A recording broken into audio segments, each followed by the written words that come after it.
Okay, we've been working with the beta integral function and how it relates to the gamma integral function, and we've derived a reduction formula for it. Now we want to use it to solve different types of integration problems. And here we have the integral x to the 4 times the square root of 1 minus x squared dx, and the limits go from 0 to 1. So let's compare this now to the definition of a beta function. That's the integral. X is raised to an exponent like we have here. And here we have 1 minus x raised to an exponent. But here we have 1 minus x squared. So this is not a beta function. But our first thought would be, well, maybe with the right kind of substitution, we can make this into a beta integral function.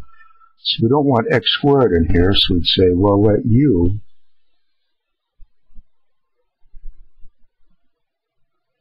be equal to x squared. And then see if we can express this integral in terms of u's and du. So let's say du would equal 2x dx. And now I want to replace dx in terms of du's and u's. So I'd say, well, dx, as a first step here, I would say that equals 1 over 2 times x du. I want to get rid of this x. That's the square root of u. So I can write this as 1/2. Take the square root upstairs. U. And let's see, if x is 0, u is going to be 0. If x is 1, u is going to be 1. So the limits don't change, so our integral becomes x to the 4th, that's u squared. And here I'm going to have 1 minus u to the 1/2 power. And dx, that's this. Take a 1/2 to the outside, and I have u to the minus 1/2 du. So this equals 1/2 integral, this would be u to the 3/2 times 1 minus u to the 1/2 du. That is a beta integral now. And that would equal 1/2 the beta function of 5/2 and 1/2 plus 1 3/2. So our original integral here that we started off with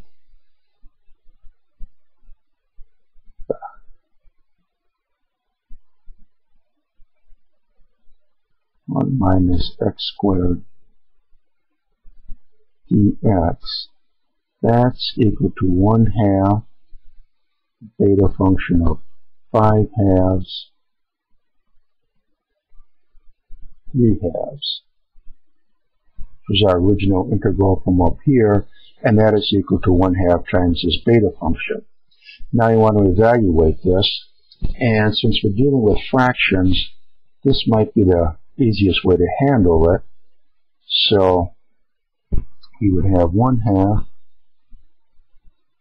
beta function of 5/2 3/2. That will equal 1/2 times the gamma function of 5/2 times the gamma function of 3/2 divided by the gamma function of these added together here. 5/2 plus 3/2 is 8/2. That's 4. And remember from our videos with gamma functions, the gamma function of 1/2 equals the square root of pi. And we also had this relation that the gamma function of n plus 1 equals n times the gamma function of n. So the gamma function of 1/2 plus 1, which is a gamma function of 3/2, that will equal 1/2 times the gamma function of 1/2. So we have the gamma function of 3/2 is equal to the square root of pi divided by 2. And now we also want the gamma function of 5/2. That would be the gamma function of 3/2 plus 1. And that will equal 3/2 times the gamma function of 3/2. So the gamma function of 5/2 is equal to 3 times the square root of pi divided by 4. So we should have everything that we need to do some arithmetic. So let's see. This will equal 1/2. And this is 3 times the square root of pi divided by 4.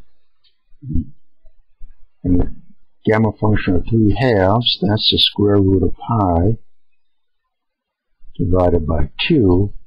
And the gamma function of 4, that is 3 factorial.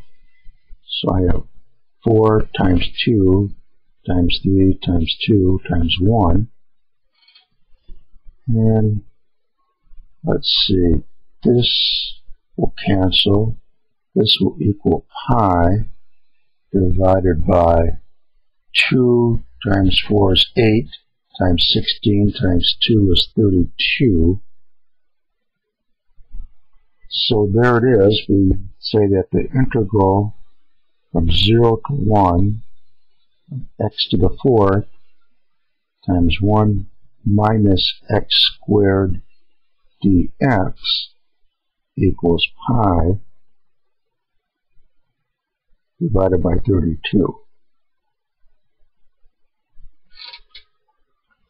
So you can see that there are situations here where using the beta function and either its reduction formula or its relation to the gamma function will be a very handy tool to solving different types of cumbersome integrals. That's it for this video though. Come back and join us for some more videos and we'll try to solve some more beta integrals.